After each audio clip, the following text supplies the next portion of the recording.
Good afternoon, guys and girls. Welcome to Mayhem Modelling. It's been a while since I've done a video of any sort. A lot been going on, so I've been quite lapsed in what I've been doing. But this afternoon, I'm going to do a in-box kit review of a kit I've had for quite a while, actually. I haven't. Well, I think it's a good one. So what it is, it's a border model, 1/35 scale, SD.Kfz 164 Nashorn, made by Border.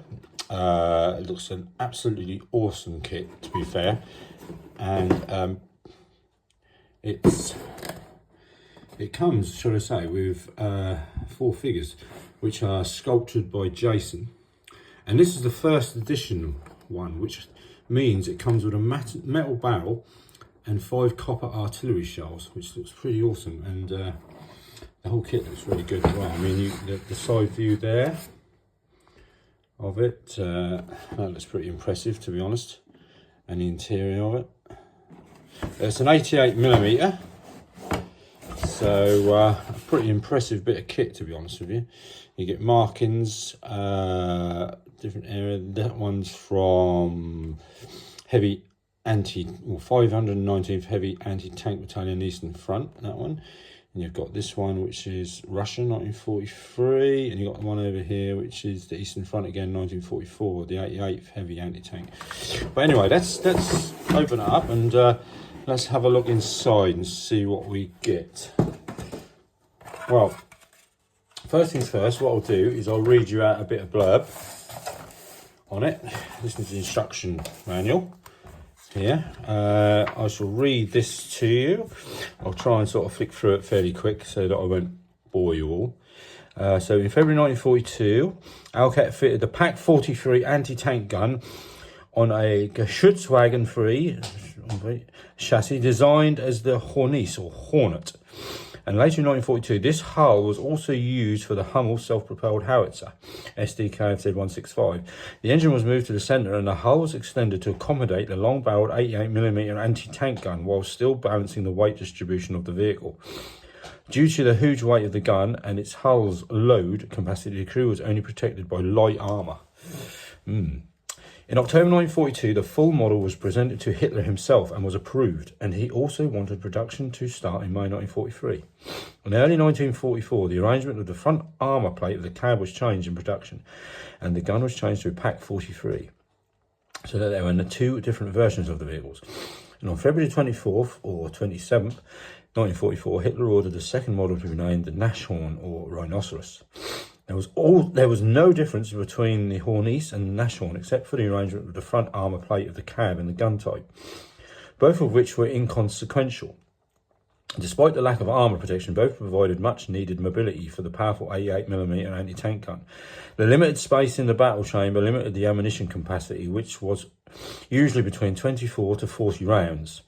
The Hornice and Nashorn's open-top combat chambers relied only on canvas for shelter from the elements and lacked a hull machine gun, usually an MG34 or MG42, to provide close combat defence.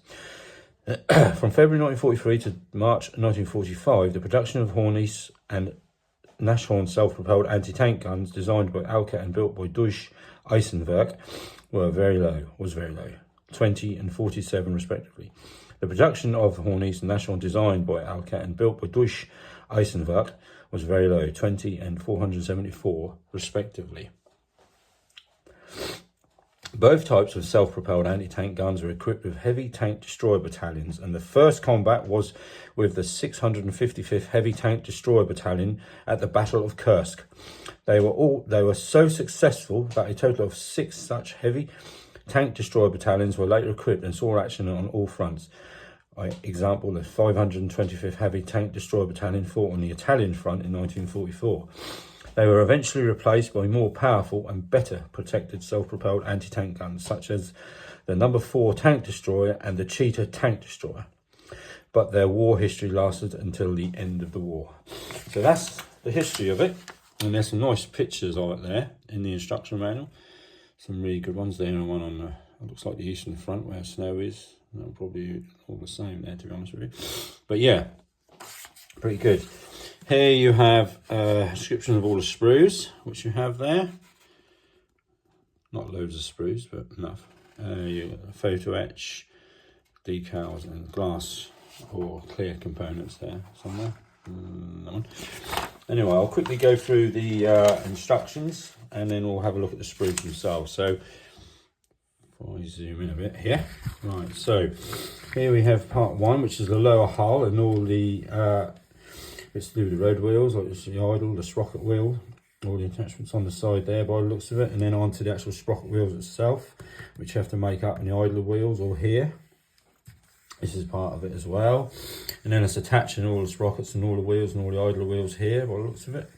That's part two. And then you go, for some reason, you go over to here, to part three, which is doing the tracks, which look okay because they're link and length, which I don't mind link and length, they're pretty good.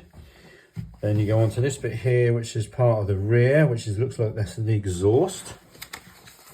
By the looks of that here, looks like that's the exhaust part of it. And then you go onto the rear hull here, by the looks of it. Yep, pretty good. On to stage 6, which look like mud guards on either side here, and the rear plate there, by the looks of that.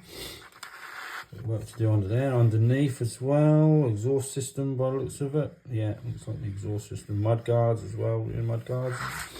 I'll just check bits number 7, which is the top part of the hull, all the bits and bobs on the top of there, brackets and the like. And then starting to this is steering wheel, it looks like grills on the side here. Coming up to this bit here, which is part of the, oops, sorry about that. Oop. Oh yeah, part of the rear deck by the looks of it, all the bracing and everything else as well, looks like. Looks quite good. Very clear as well by the looks border. Very, very clear. I keep swapping it about this, sorry about this, I'm going to keep swapping it around for you. Let's just how it's the layout. All the upper deck, frontal armour here, the driver observation hatch by the looks of it, the top bit.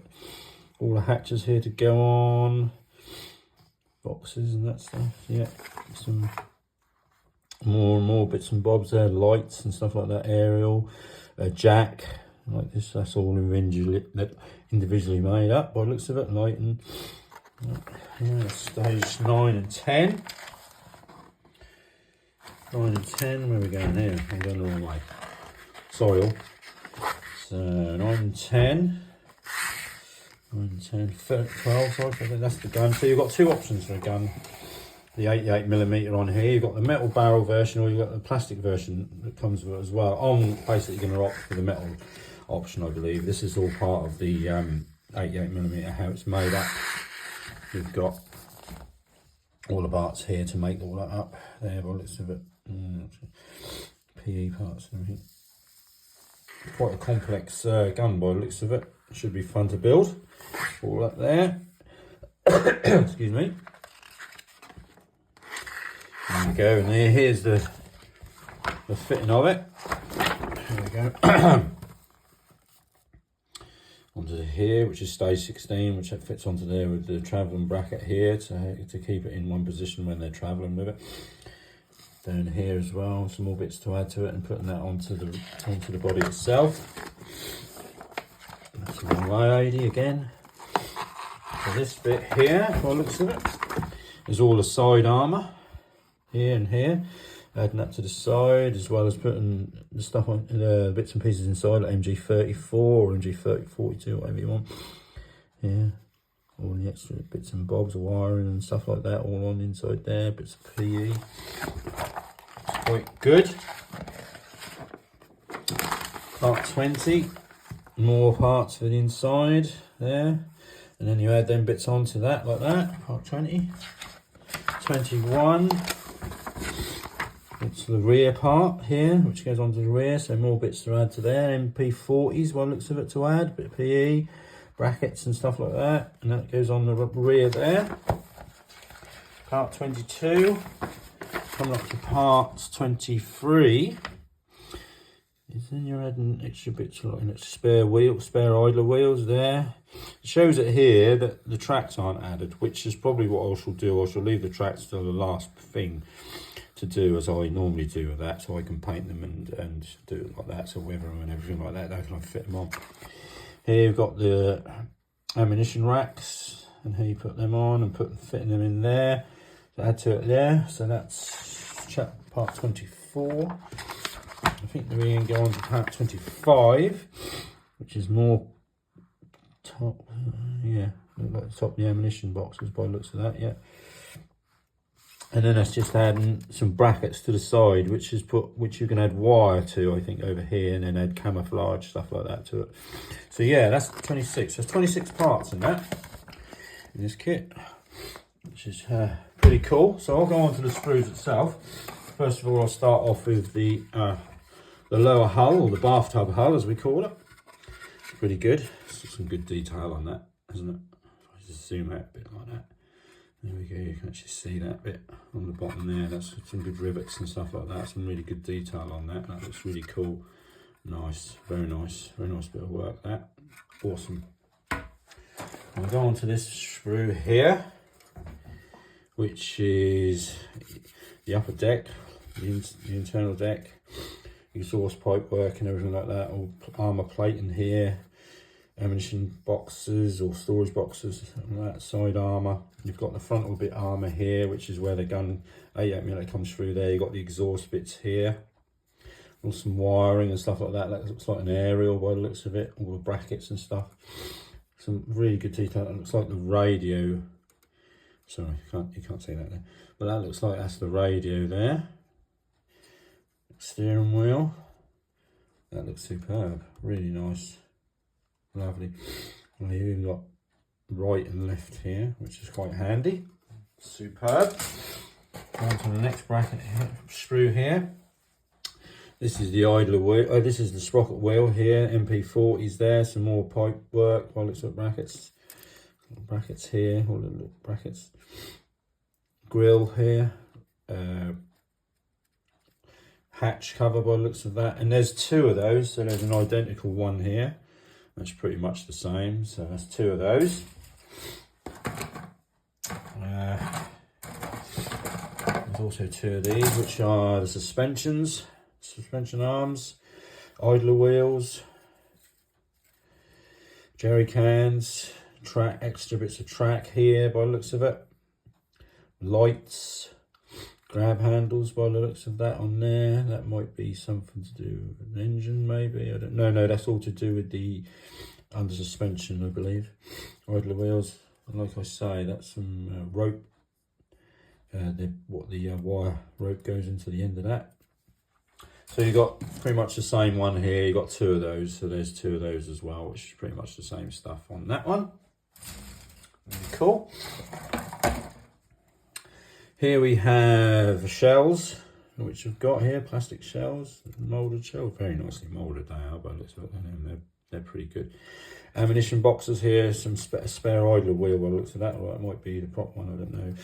No, wheel, that's probably for the 88mm, little brackets and that on here as well, little odd bits and pieces.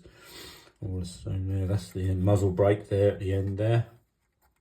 But I'm going to be using the metal barrel for this, which is a really cool bit. I'll get to that in a bit. Here we go. We've got the idler wheels on here, another sprue. More to do with the sprocket wheel, what that goes on to here. You got the tracks here. They look really good. All along here, like I say, they're Lincoln length. You've got all the separate bits here, and then you've got all the individual bits here, which add on. I do like the Lincoln length tracks. They're really good, actually, to be honest with you. I have made a metal pair of tracks not so long ago, actually, about a few days ago, on a Macava Mark IV, and they were really good. Individual pins to go in them, but yeah, I found them really good. But yeah, this is the same sprocket with the more tracks on it as well, all the individual tracks and everything, the sprocket wheels, the idler wheels, all up there. Fantastic. So there's two of those. Oh, there's another one of them with the sprocket wheel here, look, with the ammunition, the shells and everything, all the brackets and that all up here, so you get a duplicate one of that as well. Fantastic detail though on this, it really is fantastic. Superb. It's going to be a good build, definitely. Going on to another sprue here.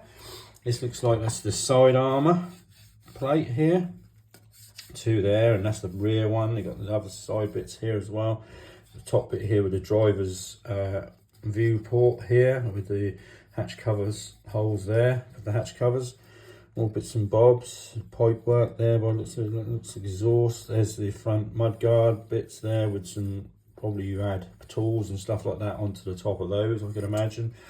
But all really nice detail on there as well, as you can see. It's pretty good. Like I say, I haven't made a border model yet. I have 2 or 3 kits. I've got the T34 as well, which is a really nice kit. Here we go on to sprue. There's the gun breech, which I shall, like I say, I shall use a metal breech. I think, yeah, no, I think my gun, well, no, the metal breech doesn't go in there. I think you've got the plastic bit here somewhere, which will go into that. Some more bits and bobs here, seats, the telescope, which you look at, the rangefinder, whatever that is, like that. You've got more bits of the gun here, brackets there, by the looks of that. That all looks really smart. Yeah, there's the gun breech. That bit there goes into this bit here. Sorry, if you can see that. So that bit here is what that bit goes into, but you get that in metal, which is really good. So there's that, superb. Hence we go on to the figures, which you get 4 figures with this kit, which are moulded. They're really good, superb. Very good sort of detail on them. I think so anyway. Yeah, pretty neat individual ones here. The faces look quite cool. Let's see if we can focus, zoom in on them. Detail on them is quite cool. That's one, and then you get another sprue. That one's obviously come off that. So you've got 4 different soldiers, a loader, aimer, one. Really good. Look, that's some really quite nice detail on that. The creases and all that lot in the trousers, in the jacket, and that's superb. The hat as well. I think there was a hat here, which don't know if I can show you. But this one here, it looks like it's got a cloth cover over the top of it, which they've actually moulded into it as well, which I think is pretty cool. That. Anyway, yeah, they're the figures that you get with it. Clear parts. Periscope parts and headlights there, so that's the little baggie in there. Not much there, but pretty cool. You got your P part here, your photo etch, and then you got your decals underneath that, which is quite a nice little decals on there. Cool. Yeah, not loads of PPE. I mean, PPE is okay as long as you take your time with it. And yeah, that's all you need to do really. Take your time with it. The decals look quite cool as well, actually. Some love hearts on there. Fantastic. And now you go on to the, what you also get in this kit, I forgot to say, is brass shells. So you get 5, oh I might have mentioned that actually, I'm not sure. But you get the 5 shells here, and then you get the metal barrel. Let me get the metal barrel out here, because that looks superb. I mean, there you go. That's the metal barrel, gun barrel that you get with it. That looks pretty cool. I think you only get the metal barrel and the brass shells with the first edition ones. I picked this one up at Telford in 2023. I got a good deal with it because it was on the Sunday I was there, and he wanted 55 quid for it, I think, and I got him down to 40, I think, which I thought was a really good deal. So I was quite pleased with that. Yeah, so I bought that and some other bits and pieces as well. So yeah, very pleased with that. But yeah, and these little brass shells, they look really cool as well. Put them in the ammunition racks. Yeah, so that is basically that. I mean, it looks a really superb kit to build up. I must admit, I'm really looking forward to it. It's got some really nice colour schemes on here, and this is where the attachment, the little brackets are to attach this wire here. So you can put all the wire on here, and then add camouflage like branches and stuff like that to camouflage out. And then you've got all of the 4 crew in here. Look, one of them looking through the the sights here, the rangefinders. There's another one here. He's loading here, and that's got a knocked out T34 in the background by the looks of that. This one looks like that's the eastern front one, which I might well do. But yeah, no, looking forward to that. That should be a really good build. I'm hopefully gonna do some more inbox reviews, ladies and gentlemen. I know I haven't done a lot of late, and I will say that, but I need to do some modelling and show you my stuff. Please like and subscribe. That would be absolutely fantastic. Give me the thumbs up as well, please, if you like this and enjoy this. I'm hopefully going to be doing some more videos. You know, it's bits and pieces at the moment, but no. Please do like and subscribe. Please put my name out there. Thanks very much indeed. I hope you enjoyed this video. I'll see you all soon and take care.